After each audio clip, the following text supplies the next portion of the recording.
Hello बच्चों, आज हमारा टॉपिक है व्हाट कम आफ्टर। इसको हम स्टार्ट करेंगे। इसके 3 टॉपिक होते हैं, what come after, before and between. तो मैं आपको 1 बाय 1 बताऊंगी। पहले हम शेयर करेंगे व्हाट कम आफ्टर, देन हम करेंगे बिफोर और उसके बाद करेंगे हम बिटवीन।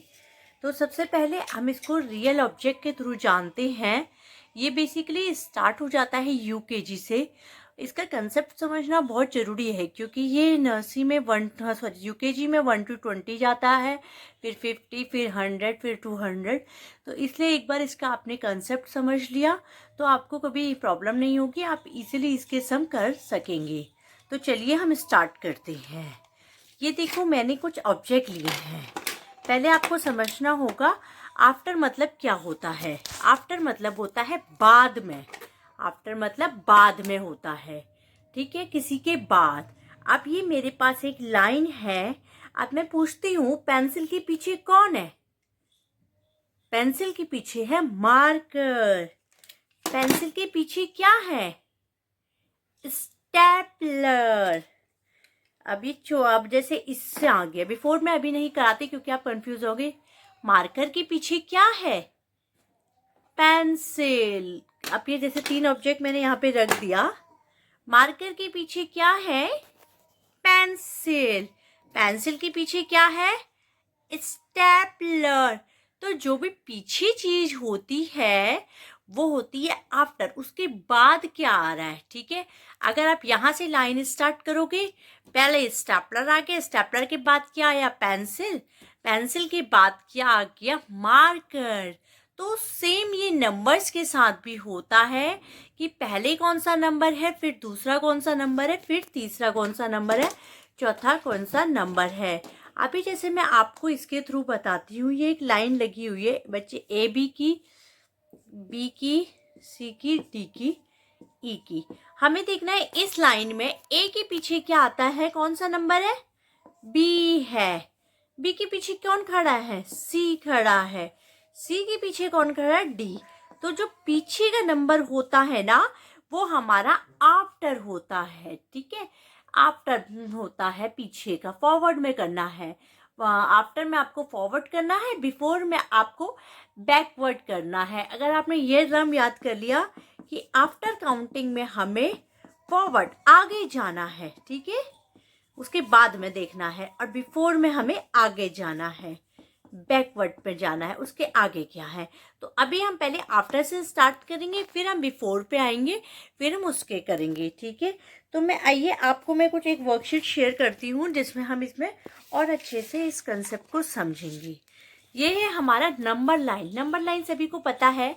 पहले जब भी बच्चे स्टार्ट करते हैं तो 1 से 10 तक के बीच में करेंगे, क्योंकि अगर डायरेक्ट बच्चों को 20, 21, 25 का दे दिया, बच्चे नहीं कर पाएंगे, बच्चे कंफ्यूज हो जाएंगे। और छोटे बच्चे होते हैं कंफ्यूज, क्योंकि हमारे लिए तो ये बहुत ईजी है पर बच्चों के लिए बहुत कंफ्यूजिंग होता है। स्पेशली तब जब मैम कभी बीच में दे देती है, आगे दे देती, पीछे दे देती है, तब बच्चे इसको करने में जरूर गलती करते हैं। तो चलिए आइए समझते हैं हम इसको नंबर लाइन के थ्रू। 1 से 10 तक काउंटिंग हम लिखेंगे नंबर लाइन में। 1 2 3 4 5 6 7 8 9 10। अब पहले देखेंगे वर्ड 2 के बाद क्या आता है, काउंट करें। 2 के बाद 3 आ गया। पीछे का नंबर देखना है आपको। पीछे, आपके पीछे कौन खड़ा है वो नंबर आपको आफ्टर में निकालना है। 6 के पीछे कौन खड़ा है? 5 खड़ा है? नो, 5 तो आगे खड़ा है। पीछे का नंबर 8 के किस कौन खड़ा है? 9 खड़ा है। इस तरीके से आपको करना है। जैसे एक छोटी सी वर्कशीट है। अब हम देखते हैं, पहले बच्चे अगर नंबर लाइन को ड्रॉ करेंगे उसके बाद कर सकते हैं। अगर नंबर लाइन नहीं भी ड्रॉ करना चाहे तो बच्चे इस तरीके से एक पेपर पे काउंटिंग लिख के फिर कर सकते हैं। जैसे 1 है, 1 के बाद क्या आता है? 2, बैक साइड जाओ। 3 के बाद बैक, 4, इसके थ्रू ऐसे करते जाएंगे। रफली में बच्चों को ऐसे खींच के दिखाना है। बच्चे 1 से 10 तक प्रैक्टिस कर लेंगे, फिर धीरे धीरे इसको कर सकते हैं। 5 के बाद 6, 7 के बाद 8, 9 के बाद 10, 11 के बाद 12, 12 के बाद 13, 13 के बाद 14, 14 के बाद 15 के बाद 16। इस तरीके से आपको ये करना है। आपको बच्चों को बताना पड़ेगा काउंटिंग खींच के, वरना बच्चों को अगर हम वर्बली बोलेंगे ना 2 के बाद 3 के बाद, बच्चे उस समय तो कर लेते हैं, जब बाकी ऐसे रैंडमली नंबर आते हैं 25 के बाद, 26 के बाद, ऐसे 25, 27 के बाद, तो बच्चे कंफ्यूज हो जाते हैं।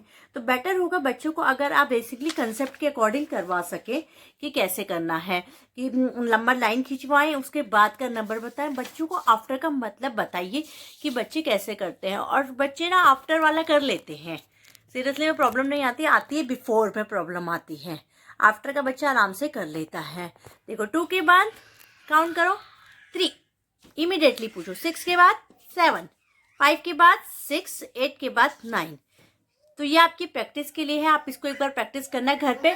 फिर मैं कल दोबारा से इसकी वर्कशीट शेयर करूंगी आपको, ठीक है। आगे मिलते हैं हम नेक्स्ट इसी वर्कशीट्स के साथ। Thank you for watching.